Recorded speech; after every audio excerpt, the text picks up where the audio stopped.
Trump decidiu mostrar quem é que manda e bateu de frente com o PT. Pois é, no último dia de novembro ele fez a seguinte publicação: a ideia de que os países BRICS estão tentando se afastar do dólar enquanto nós ficamos parados e assistimos, acabou. Exigimos um compromisso desses países de que eles não criarão uma nova moeda BRICS, nem apoiarão nenhuma outra moeda para substituir o poderoso dólar americano, ou enfrentarão tarifas de 100% e devem esperar dizer adeus à venda para a maravilhosa economia dos Estados Unidos. Eles podem ir encontrando outro otário.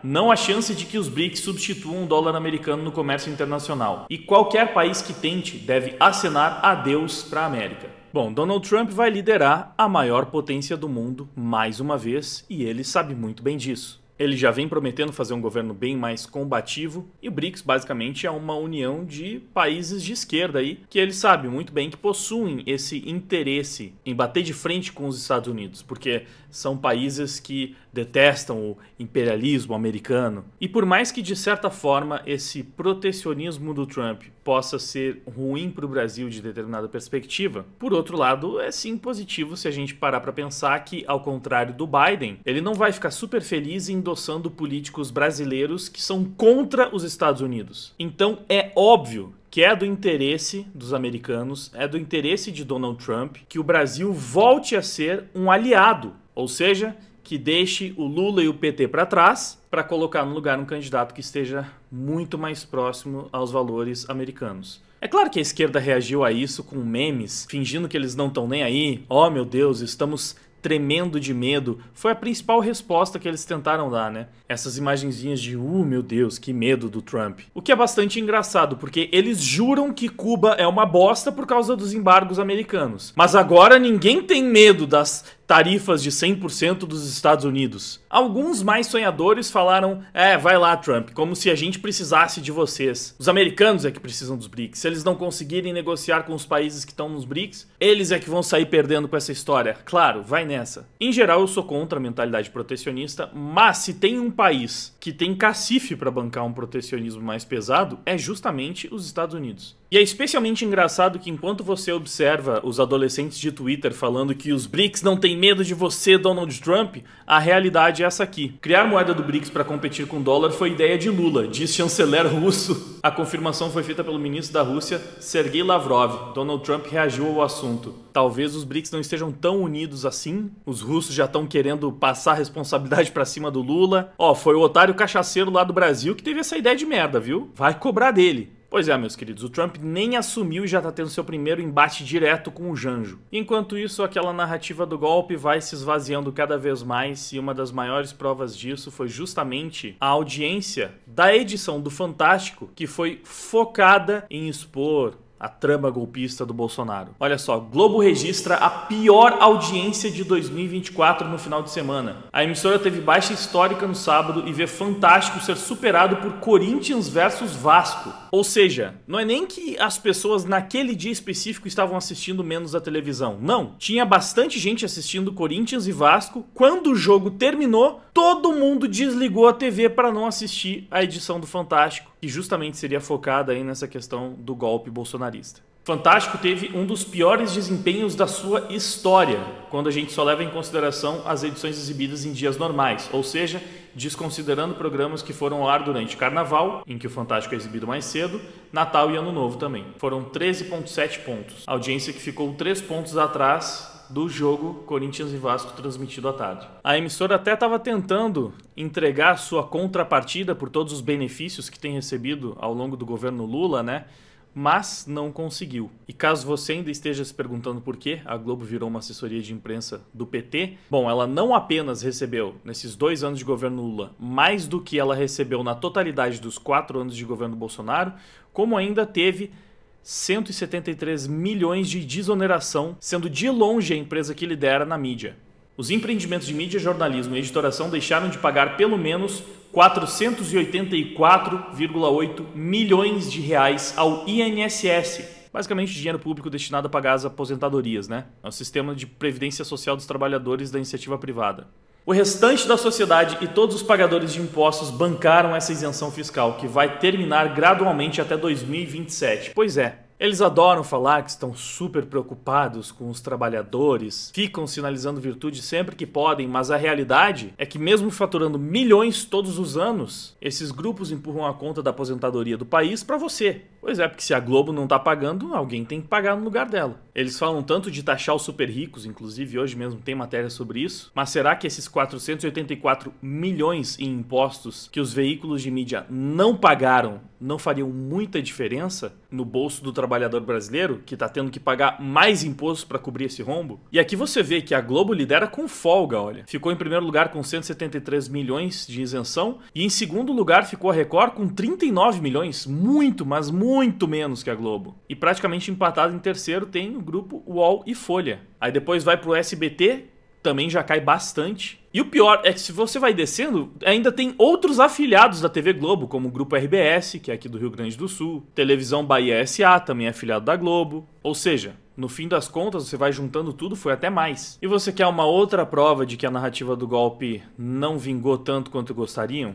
É que agora, no começo de dezembro, já saiu essa notícia. PGR prepara modelo controverso de denúncia conjunta em investigações contra Bolsonaro. Paulo Gonet cogita reunir casos de trama golpista, das joias sauditas e do cartão de vacina em peça de acusação. Mais uma vez, a própria Folha admite que isso que está sendo feito aqui é bastante controverso. Ou seja, não é típico, não é usual, não fizeram com praticamente nenhuma outra pessoa, mas não se trata de nenhum tipo de perseguição, imagina. É porque eles tentaram emplacar o bagulho do cartão da vacina, mas mesmo que tenha acontecido, pelo amor de Deus, né? Acho que prender alguém por ter falsificado um cartão de vacina não ia convencer o povo. Aí teve o lance das joias, que já foram todas devolvidas, e enquanto mexiam nesse negócio das joias, perceberam que mais uma vez era um pente fino bizarro em cima do Bolsonaro, que todos os outros presidentes da história ficaram com joias que receberam como presentes personalíssimos, não tinha nenhum problema. Começaram a ir atrás das joias do Lula e viram que ele tinha basicamente as mesmas coisas e ninguém nunca ligou pra isso. E mesmo porque depois que cobraram o Bolsonaro falando que ele não poderia ter ficado com aqueles presentes, ele foi atrás e conseguiu devolver todos eles. E aí tinha sobrado o último grande trunfo, que era a trama golpista. Só que essa acabou desidratando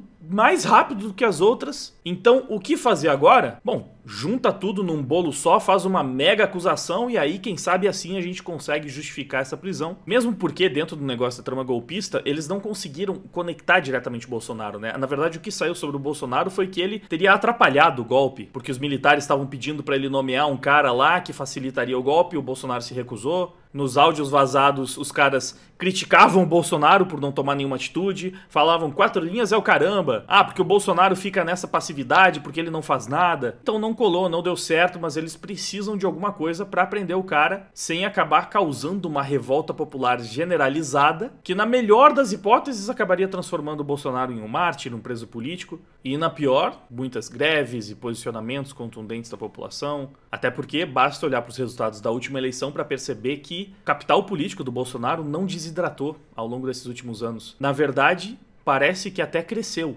O que nos leva justamente para essa outra notícia do Poder 360. O Bolsonaro teria 37,6% contra 33,6% de Lula se a eleição fosse hoje. Ou seja, o Bolsonaro aparece 4 pontos percentuais na frente do Lula numa pesquisa projetando as próximas eleições presidenciais. Então, mesmo depois de todo o espetáculo, mesmo depois da possível trama golpista, as pesquisas que a gente sabe historicamente são favoráveis para a esquerda colocaram o Bolsonaro 4 pontos à frente do Lula. E vale lembrar que nas últimas eleições, todas as pesquisas sempre colocaram o Bolsonaro bem abaixo do Lula, sendo que no fim das contas a diferença foi de menos de 1%. E isso se a gente nem considerar todas as coisas esquisitas que aconteceram na condução daquela eleição. Então, pro Bolsonaro estar aparecendo agora com 4 pontos percentuais à frente do Lula nessa pesquisa, é porque provavelmente essa diferença é ainda maior. E de fato, boa parte dos nomes apoiados pelo Bolsonaro nessas últimas eleições ou venceram ou foram pro segundo turno. E olha que até 2026 é certeza que o governo Lula ainda vai piorar muito mais. Ainda tem muita cagada a ser feita pela frente. Inclusive, vamos começar a dar uma olhada nas últimas cagadas desse governo. Mas antes disso, vou só chamar o Tom Dimas rapidinho para passar um recado para vocês. Especialmente porque com um governo indo tão mal assim, é nessa hora que você mais precisa de uma dica do Tom Dimas. Ô Wagner, uma das coisas que o pessoal do seu canal vem falar comigo no WhatsApp é assim, ó. Tom, eu quero trabalhar com a internet, mas eu não quero ficar vendendo curso não, cara. Não quero usar minha rede social, quero fazer meu trampo na moral, anônimo. Eu não quero ficar gravando vídeo e eu até entendo. E é por isso que eu tô fazendo esse vídeo aqui, para poder falar que uma das formas que você pode trabalhar em casa é indicando essas maquininhas de cartão de crédito aqui para comerciante. O legal é que você não precisa se expor, pode trabalhar no anonimato e essa maquininha aqui, ela paga uma comissão ali na faixa de seus 350 a 620 reais por cada indicação. Uma prova viva disso aqui, ó, por exemplo, a Bruna, ela fez 6 indicações, ganhou R$1.500, né? O Davi fez 4 indicações, R$1.400. Thiago fez só 3 indicações, R$1.000. Ronan fez 13 indicações, quase 5.000. O Romário fez 15 indicações, quase 4.000. Então, é uma oportunidade de trabalho que você pode fazer na sua. Então, se você tem interesse, faz o seguinte, clique no primeiro link do comentário fixado, me chama no meu WhatsApp, que eu tô com pouquíssimas vagas para poder fazer um encaminhamento, caso você queira entender como funciona. Fechou? Clica aí que eu vou te ajudar. Tamo junto e é nóis! Beleza, voltando então, pensa bem se você não vai precisar de uma renda extra, afinal de contas, o Haddad vai anunciar um novo imposto. E não custa lembrar, esse governo bateu recorde de arrecadação, ou seja, o brasileiro nunca pagou tanto imposto na sua vida, mas ainda não é suficiente, porque eles ainda não estão conseguindo dar conta dos gastos. Então você vai precisar ganhar mais dinheiro, porque senão não vai sobrar nada, vai ficar tudo com o governo. O ministro da Fazenda deve propor a taxação de grandes rendas. Eu sei que tem muita gente que acha que isso parece lindo na teoria, na prática nunca funciona. O Haddad vai detalhar um novo pacote de medidas econômicas com a criação de um imposto mínimo sobre grandes rendas com alíquotas entre 12% a 15%. A taxa deve incidir em rendas anuais acima de 1 milhão ou acima de 50 mil por mês. O valor ainda é incerto. Você pode olhar para isso e pensar, tá, tudo bem, essa aí não vai me atingir, porque eu não ganho tudo isso. Só que aí você lembra que em todos os países onde isso foi tentado, a economia piorou, porque simplesmente os super ricos, a galera que recebe esse valor, sempre tem formas de se defender do Estado, movendo a sua fortuna para paraísos fiscais, removendo a sede desses países que não estão mais dando lucro, o que no fim das contas diminui a arrecadação ao invés de aumentar. E mais uma vez, assim como no caso da Globo, se a arrecadação diminui, quem é que vai ter que pagar essa conta?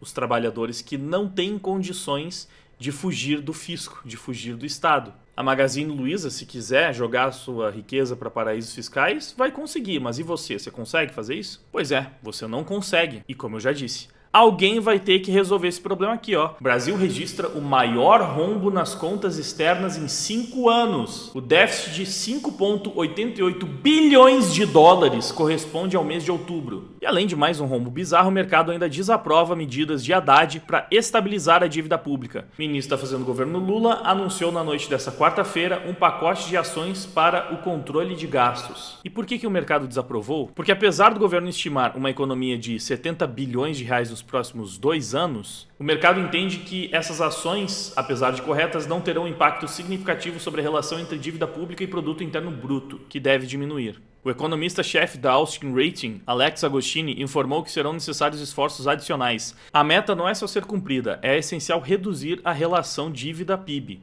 Fora que eles nem acreditam que realmente o governo vai conseguir alcançar esse impacto de 70 bilhões. Eles acham que, mais uma vez, são aqueles números ultra otimistas, muito inflados, e no fim das contas o resultado vai ser bem aquém desse esperado. E sobre esse corte, vale lembrar que a educação vai ser a área mais atingida. O orçamento do Ministério da Educação será bloqueado em 1,6 bilhão de reais. Passos das cidades e transportes também estão nas áreas mais afetadas. Pois é, onde o governo Lula costuma cortar quando o negócio aperta? Não é nos privilégios da elite do funcionalismo público, imagina. É na educação, é na saúde, é no Bolsa Família, é na aposentadoria. Até porque eles precisam guardar muito dinheiro para poder pagar o Felipe Neto, para poder pagar a Globo, né, que custam milhões e milhões aí em isenção de impostos. Afinal, eles fazem o trabalho essencial de passar pano para toda a merda que o governo faz. E vamos lembrar o que o Lula falou sobre corte na educação? Nós triplicamos o orçamento da educação. Toda vez que você ouvir um governo dizendo que vai cortar a educação,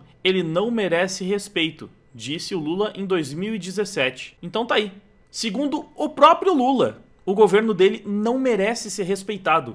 E você, petista idiota, vai continuar passando pano pra isso? Agora que você deveria escutar o que o Lula tá falando, aí você vai fingir que ele nunca disse isso, né? Pois bem, você pega todas essas informações que eu acabei de te passar e aí você entende facilmente por que o dólar está batendo R$6 pela primeira vez na história diante do pacote fiscal do governo Lula. Mais um recorde do Janjo.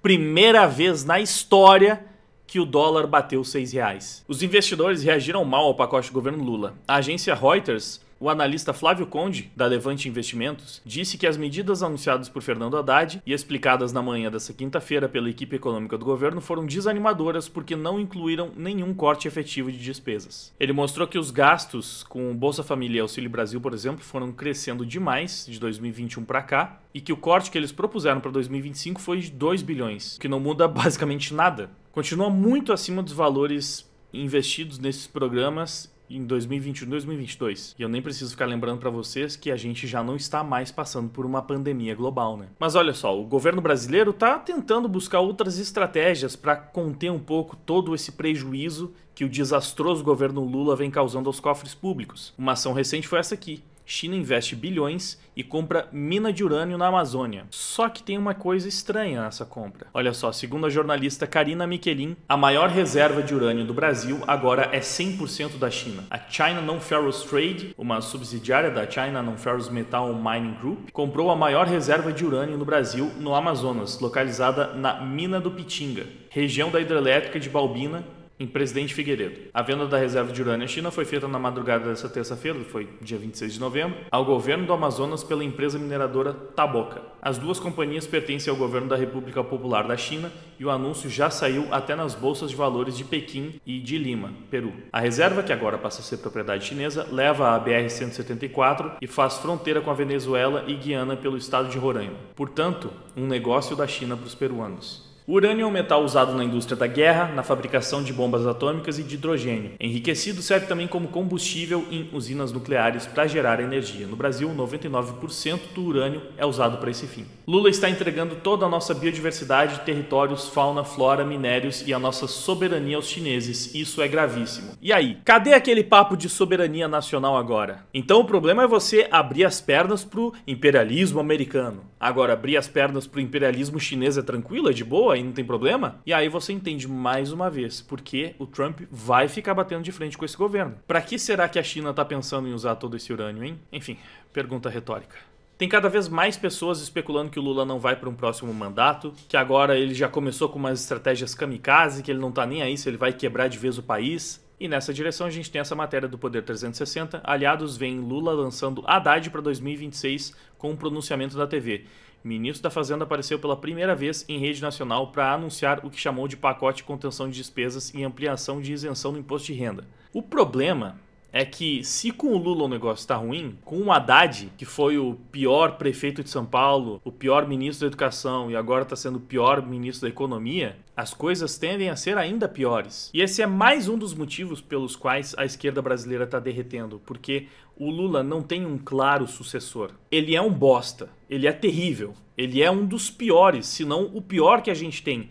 Mas ele é o único na esquerda que ainda tem alguma capacidade de mobilização popular. Os outros nomes da esquerda conseguem ser piores do que o Lula. O Haddad, a Dilma, a Janja, o Boulos, é um pior que o outro. Ou seja, o cenário vai se mostrando cada vez menos favorável para a esquerda em 2026. E também por isso que a gente está vendo cada vez mais pessoas que fizeram o L voltando atrás. Separaram aqui alguns tweets do Pondel. Lula e o seu consórcio de puxa-sacos vão destruir o país. Até a sua saída o dólar chegará a R$10 porque o PT é um partido irresponsável, ganancioso e corrupto. No consórcio de seus apoiadores na mídia e na academia serão dadas 1000 desculpas para a devastação do país. Isso aqui ele disse no último dia do mês passado. Aí resgataram também um tweet dele de janeiro desse ano, de 2024. Lula acaba de apoiar a acusação de Israel estar cometendo genocídio. Quem sabe agora, afora os judeus idiotas antissemitas de plantão, que o PT, Lula e os seus asseclas nunca mais ganhem votos da comunidade judaica. Nem no município, nem no estado, nem nas eleições federais. Então ele vem tecendo críticas ao governo Lula e resgataram uma declaração dele de 2022, né? Só ignorantes pensam que Bolsonaro é um conservador, o Lula é muito mais inteligente e por isso ele declarou seu voto no Lula.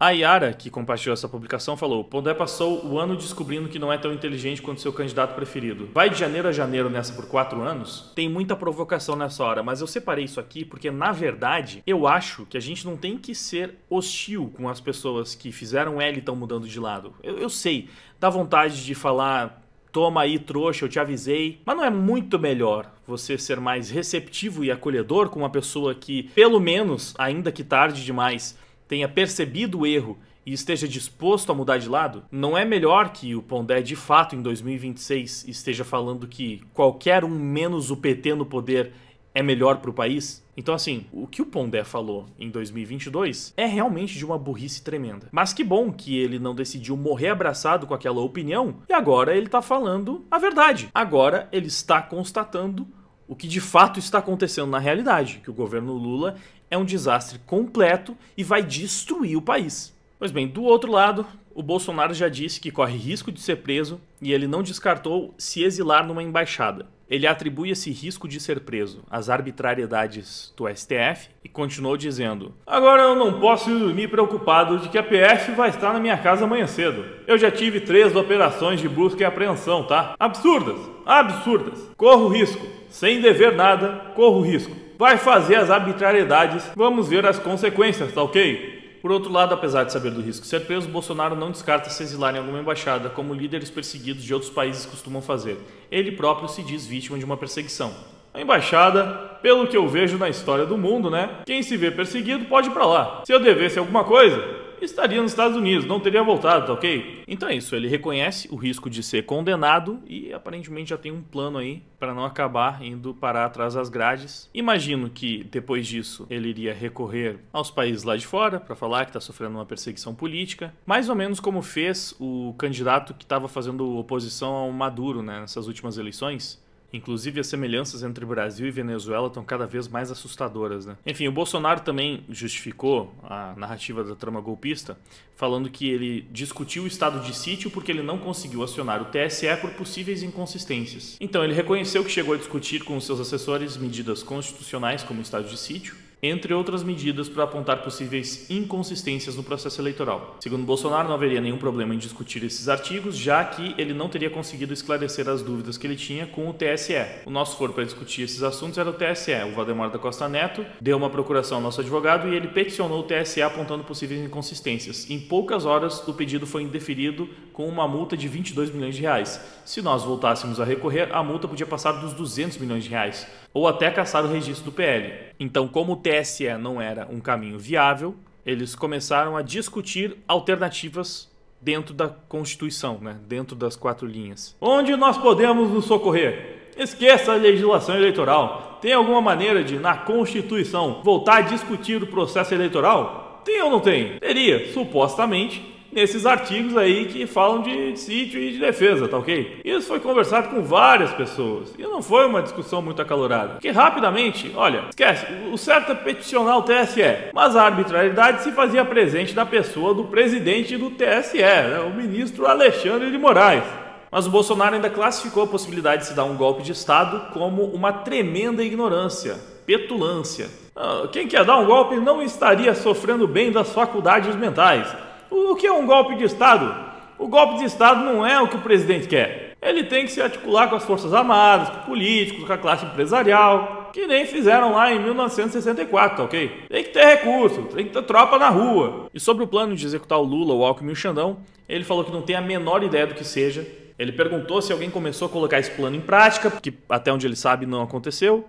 E ainda falou, isso aí é até bravata. É papo de quem tem minhoca na cabeça. Sequestrar, envenenar, matar o Alckmin? Não dá. Pra quê? Enfim, basicamente essa é a versão do Bolsonaro. E a gente ainda tem outro problema em toda essa história da trama golpista, que é o Xandão julgando mais um caso onde ele é a vítima. A Gazeta do Povo fez a matéria, o Moraes foi impedido no caso Clesão. Será afastado no julgamento do suposto golpe? E na matéria, eles até falam sobre alguns especialistas que foram consultados para falar sobre isso. E um dos caras, que foi um advogado criminal e mestre em processo penal pela USP, o Fernando Gardinali, avaliou que os dois casos são diferentes, já que as vítimas não são necessariamente partes da ação, mas ele ainda assim acredita que o Xandão deveria ser considerado suspeito para julgar o caso, uma hipótese que também está prevista na legislação penal e civil, que o afastaria do inquérito. O advogado André Santana, que tem atuado em favor dos 4 militares e um agente federal investigado na operação contra-golpe, acredita que o Xandão deveria ser impedido do processo, mas sim, isso é praticamente unânime. Eu acho que só realmente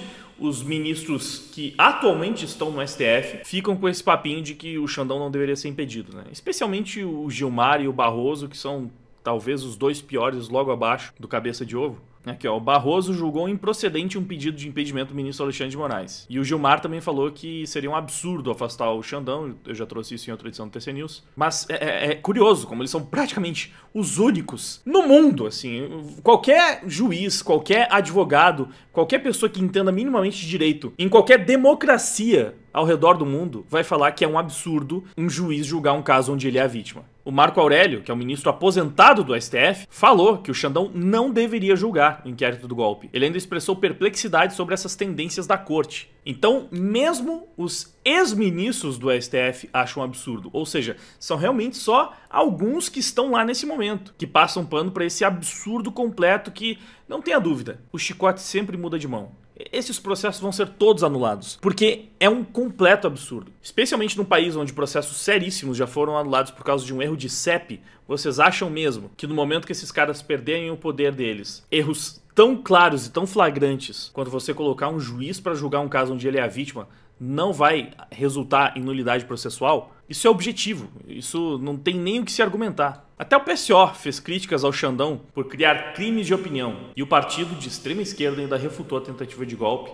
Eu falei até o PSO, mas assim, não é de hoje que o PSO tem pelo menos sido consistente com essas posições. Outro que bateu de frente com a narrativa golpista foi o Michel Temer, ó. Ele acabou com a narrativa do golpe e diz que isso só é possível se as Forças Armadas quiserem. Convenhamos, golpe para valer, você só tem quando as Forças Armadas estão dispostas a fazê-lo. Enfim, são realmente muitas figuras importantes da política, do meio jurídico, demonstrando que não só esses inquéritos do STF continuam sendo administrados de forma inconstitucional, ilegal, totalmente equivocada para dizer o mínimo, como além de tudo tem objetos fracos, né, para investigar, e não à toa foi uma história que não convenceu praticamente ninguém. Para além disso, também temos os casos bizarros dos parlamentares tendo as suas falas na tribuna criminalizadas.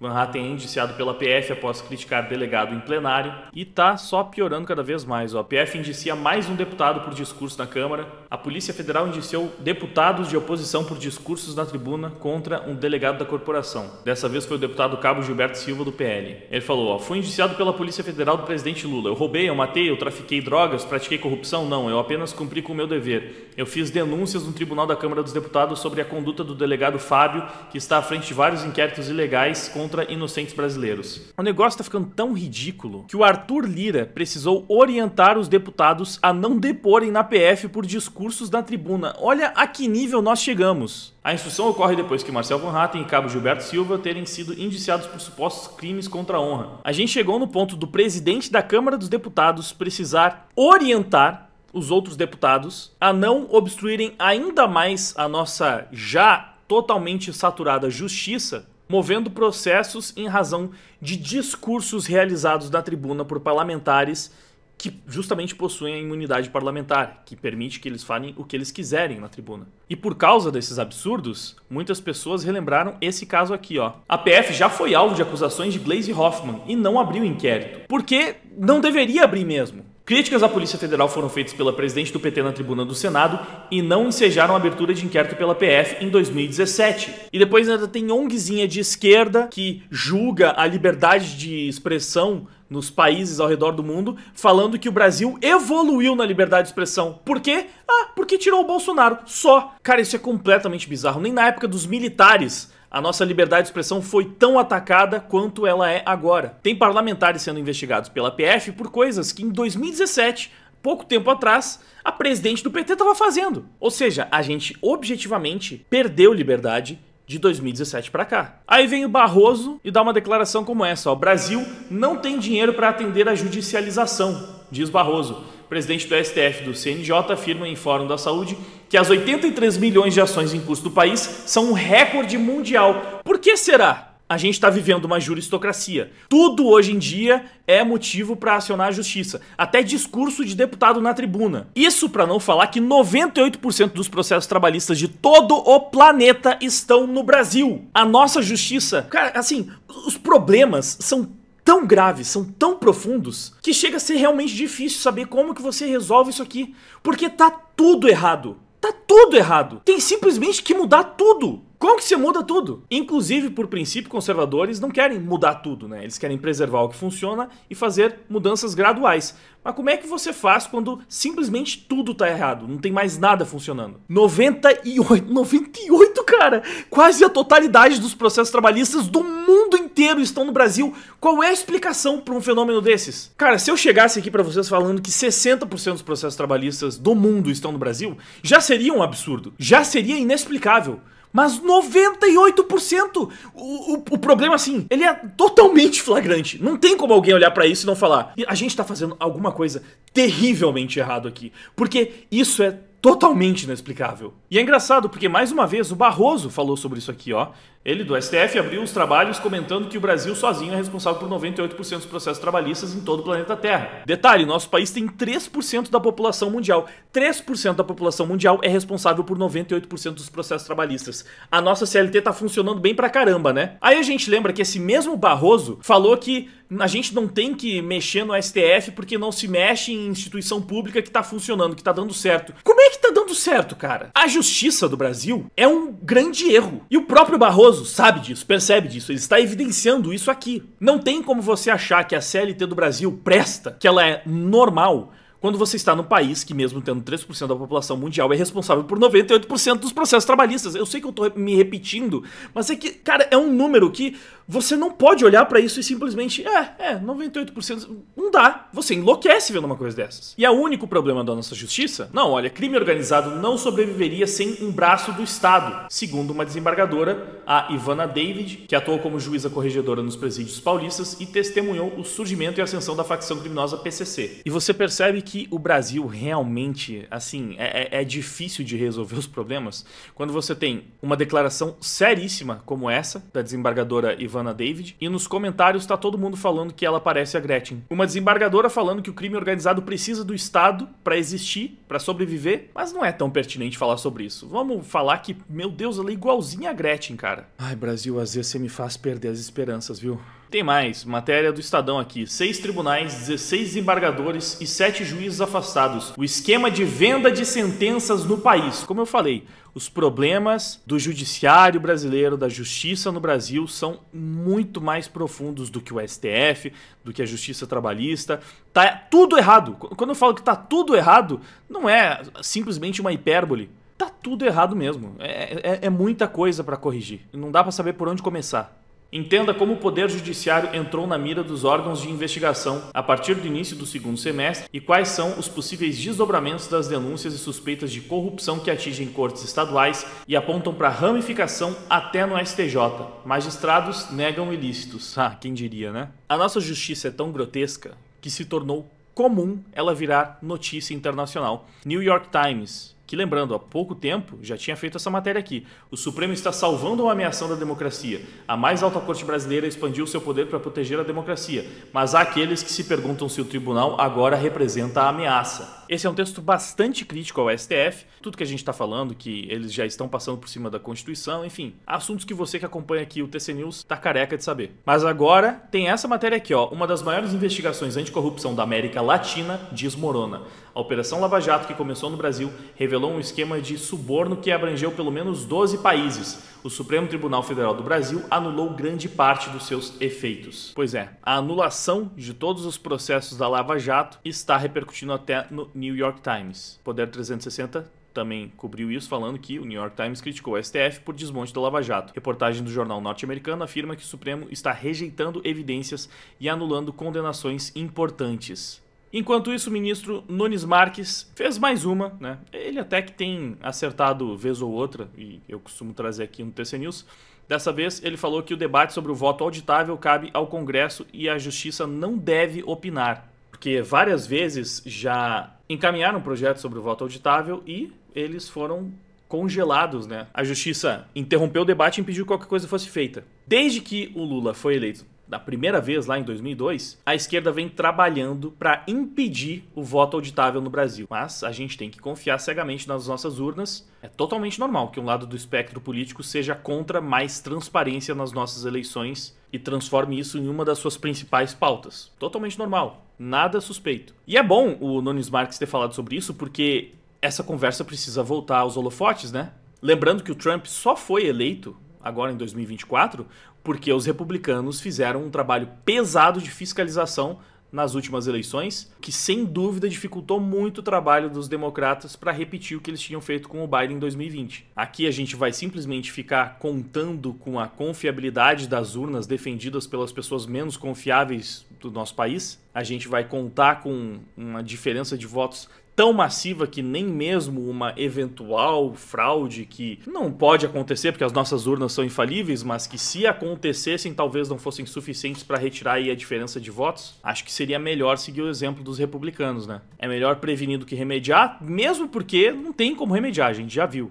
Outra coisa que tá ficando cada vez mais estranha é que o Xandão tá proibindo o Felipe Martins de ir a uma oitiva na Câmara e ameaça prender o ex-assessor. A audiência seria na Comissão de Relações Exteriores e Defesa Nacional. Cara, o Xandão tá querendo proibir o Felipe Martins de dar qualquer tipo de declaração pública. Mais uma vez, não é nem um pouco suspeito isso? Cara, os piores criminosos do mundo podem dar entrevistas. O Lula, quando estava preso, podia ser escutado. Que pânico é esse do que o Felipe Martins pode falar em uma declaração pública, seja por meio de entrevista, numa audiência agora na Comissão de Relações Exteriores e Defesa Nacional? Por que esse cara tá totalmente proibido de ser escutado no Brasil? Lembrando, um cara que nem cometeu crime nenhum. Foi acusado de ter viajado para os Estados Unidos tentando fugir, numa viagem que não aconteceu, com documentos que foram falsificados e que até agora estamos tentando descobrir quem que fez isso. Até parece que ele pode falar algumas coisas que seriam muito comprometedoras, né, pro Xandão.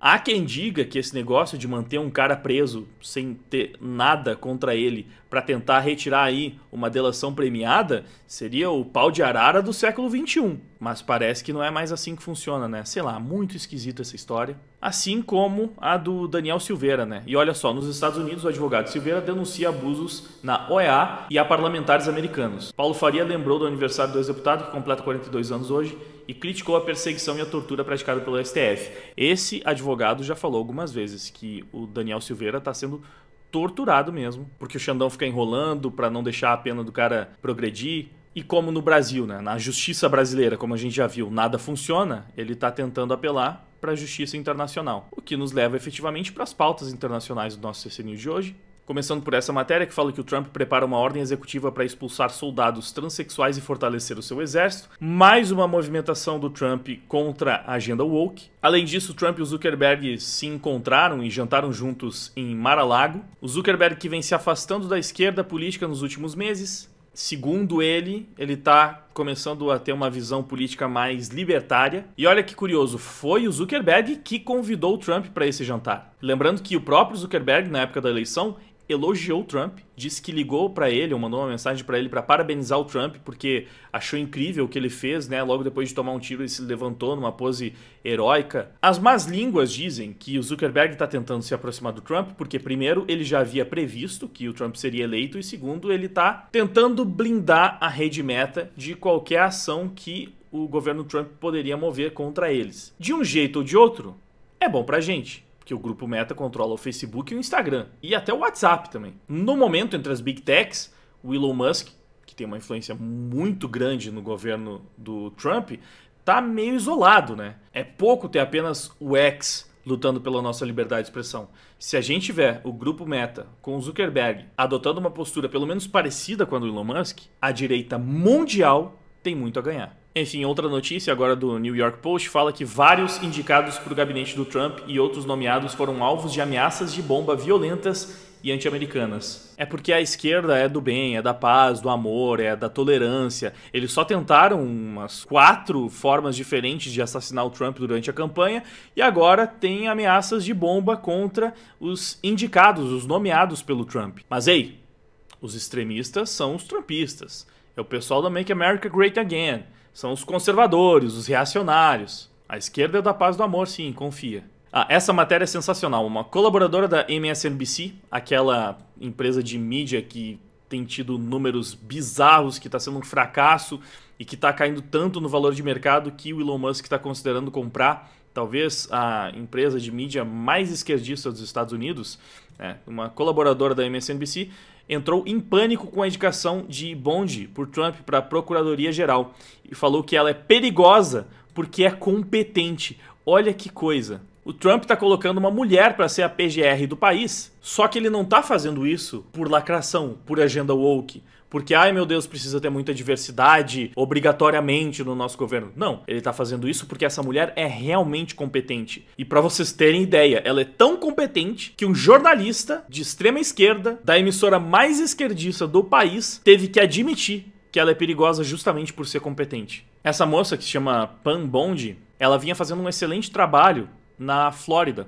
Ela realmente é linha dura contra a criminalidade e conseguiu melhorar muito os índices do estado. Então, foi uma excelente indicação do Trump, que deve tornar os Estados Unidos um país mais seguro. Agora, um país que não é lá tão seguro, né, a Nicarágua, decidiu aprovar uma reforma constitucional que amplia os poderes de Ortega e combate as fake news. Onde será que eu já vi isso? Parece que mais um amiguinho ditador do Lula tá aprendendo muito bem com os métodos dele, né? Olha só que incrível. Como as ditaduras se preocupam com esse negócio de fake news, né? Incrível como todo ditador tem pânico, tem pavor de mentiras. Eles lutam pela verdade, né? Por isso que eles são ditadores. Não é como se eles precisassem a todo custo controlar a população e impedir que a população receba informações que eles não gostam e que aí eles vão chamar de fake news. Não, é porque eles não gostam da mentira, né? Eles são honestos demais. Então, mais um país aí cada vez mais parecido com o Brasil é Nicarágua. Maravilhoso. E para encerrar, na verdade eu vi que eu esqueci de uma notícia do PT, que vai ser a última do vídeo, mas para encerrar a parte internacional, a Federação Inglesa de Futebol pode abrir uma investigação contra o jogador inglês Mark Guehi, do Crystal Palace, por escrever "Eu amo Jesus" em sua braçadeira de capitão em homenagem à comunidade LGBT no jogo contra o Newcastle no último sábado. Olha que coisa absurda, cara. O jogador é obrigado a utilizar uma braçadeira com uma bandeira que ele não apoia. Mas ele não pode escrever que ama Jesus nessa braçadeira. Porque, não sei, uma mensagem política imposta, porque essa bandeira hoje representa um movimento político e não simplesmente aceitação por uma sexualidade. Essa manifestação política, ela é forçada. Agora, o cara professar a sua fé, aí é motivo de ser investigado. É bizarro a gente perceber. Isso no futebol inglês, cara. É criminoso você louvar Jesus. O que você precisa louvar são os gays, as trans, as lésbicas, bissexuais. Tá tudo errado, mano. Tá tudo. O Ocidente fez muita força pra se implodir, né? Um negócio bizarro demais. E agora sim, pra encerrar com uma notícia que acabou ficando perdida aqui, ó. Câncer, paralisia e AIDS, doenças que a Haddad quer tributar. É absurdo demais pra deixar de fora, né? Pessoas portadoras de doenças podem perder o direito à isenção de imposto de renda. Mas é o governo do amor, tá? É o governo que realmente se preocupa com os frascos e comprimidos. Vai nessa, faz o L aí. Enfim, é isso. O vídeo já tá gigantesco. Muito obrigado por ter ficado comigo até o final de mais essa edição do TC News. Eu espero que tenha sido bastante informativo para você. Não esquece de chamar o Tom Dimas no link que tá no comentário fixado ali embaixo. Muito obrigado pela sua audiência, por ter ficado comigo até o final. Valeu e até o próximo vídeo. Não querem escutar, não sabem conversar, ou você concorda?